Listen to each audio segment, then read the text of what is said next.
Triangle theories don't necessarily work in boxing, especially when you're comparing cross divisions. So, Israil Madrimov doing better against Terence Crawford than Canelo comparatively doesn't mean that he's a better fighter than him. But a better conclusion we could draw would be that styles make fights in that sense. But that's a little generic. So looking at the specifics of what they do and where they did or didn't give Crawford issues, with Madrimov, he's an awkward pressure fighter. And one thing that Terence likes to do is probe with that lead hand. But Madrimov was very tight with his guard, and he'd take deep steps towards Terence. That would offset him a little bit. He's not used to that. And also the foot speed gap wasn't as large. So when Terence was probing, he wasn't as able to get as accurate reads as he usually would do. So that was the particular stylistic challenge that Madrimov gave him. Canelo isn't necessarily the same Rubik's Cube in that sense. Madrimov, less set in his feet, less stationary a target.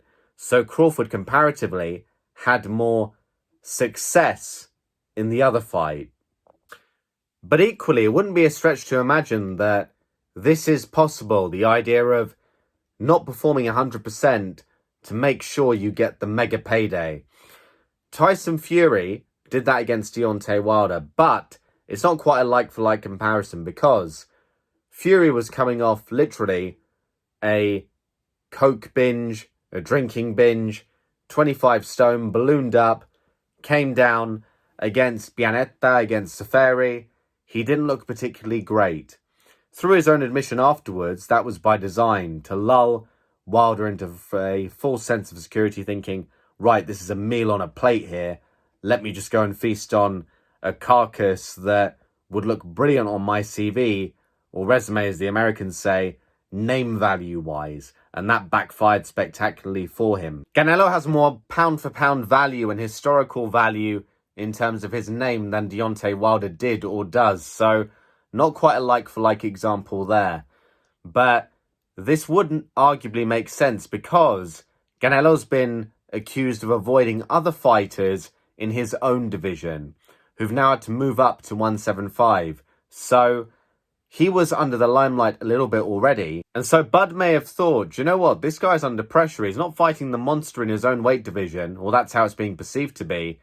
If I go in and blitz Madrimov, that'll probably rule me out of the picture as well, and he'll go and fight the other Charlo brother, Jamal, or someone like that. So from his standpoint, that may well have been another consideration in him thinking, right, I need to win.